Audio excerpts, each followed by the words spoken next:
Okay, so part two of this series on Genesis 1, I'm going to be discussing the patterns of ordering and filling. So, Genesis 1 is basically stating that there's a problem. The world is formless, it's devoid of life, and it's dark. And it's the process of God resolving this. It's bringing order to a chaotic, uninhabitable world. And so he first sets out by creating environments. So, like, basically, he's separating. So, he's creating order, which is basically what order is. It's separating that which is something from that which isn't. So, it's a process of dividing, and it essentially is judgment. Judgment is ordering the world. And so that's opposed to the element, let's say, of chaotic waters, which represent basically a field of potential, but also destruction, but also renewal. So water brings life, but if you go out in the ocean, it's going to kill you, without a strong vessel. And even then, your chances are not 100%. So basically, I have a handy dandy chart today. I believe this is from Bible Project. So if we follow this along, God creates the environments first. Day one, he separates the light from the dark. The light he calls day, the dark he calls night. And then day two separates the waters above from the waters below. So this is the heavens from the waters, the seas. And this is, you can see it split here. This is called literary origami.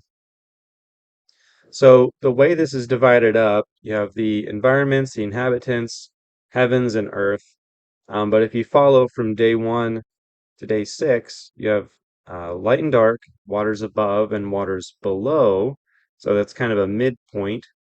And then you have the land, which has the plants with it. So these are the environments: light and dark, day and night, heaven and the waters, or that which is below.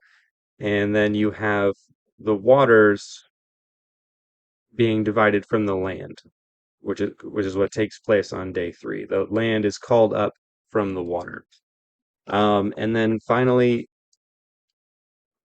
he fills those environments with inhabitants. So the day is inhabited by the sun and the night, the stars and the moon. And then day five, the heavens are inhabited with the birds and the waters below with the fish. And then on day six, you have the animals and the humans, which fill the land. And interestingly, on days three and six, we have a double of it was good. So on day three, it says it was good, it was good. And then on day six, with man, it says it was good, and then it was very good once everything was complete. So on top of that, you can fold it this way, but you could also fold it this way, and like these being that which is above, and these that which is on the earth. So interesting structure there, and that's again very intentional. So it doesn't really note it here, but in addition, you have the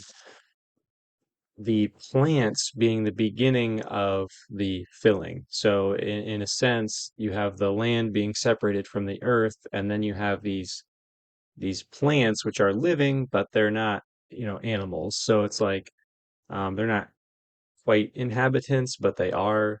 So you have that kind of as a division, and then in addition to that, you have on each day there's kind of a greater and a lesser. So there's like day and night, and then there's heaven, the chaotic waters underneath, and then you have the land, which is inanimate, but then you have the plants, which, you know, like trees, which rise up, and those are kind of like the central axis of their cosmology. And then you have the sun and the moon and the birds, which are above, and the fish, which are below in this kind of dark waters. And then you have the humans and the animals. So you kind of have a dominant and a lesser on each day. Okay, so I've got this pulled up here. Just kind of quick recap. So um, you've got light and dark, and you've got the firmament and the waters below, and then dry land, and then you've kind of got the like the herb. So, like I said, it says it was good, and then after the plants, it was good again. So then you have light in the firmaments, and then you have the birds and the fish, and then you have people and the animals. But on top of this, so first thing is that he's resolving this without form and void and darkness. So he resolves the darkness with the light. He resolves the formlessness on days 2 and 3 with the separation of heavens and earth, and then the land and the seas. And then the void is being filled on days 4, 5, and 6. But on top of that, you also have a chiastic structure. And I'm going to discuss the chiastic structure um, in more depth in another video. But basically, it's kind of a reversal. So instead of 1, 2, 3, 1, 2, 3, you have 1, 2, 3, 3, 2, 1. So it's you have 1, 2, 3, 1, 2, 3, but then on top of that, you have a different set of 1, 2, 3, 3, 2, 1. So if you look closely at this, you've got the light, and then you have the firmament, and then you have the land. Okay, and then it reverses. So the land is first filled with the plants, and then we go back to the firmament, and then we go back to mentioning the waters. Um, so this chiastic structure of like kind of this reverse with something, it's usually pointing to whatever's in the middle. It's emphasizing that.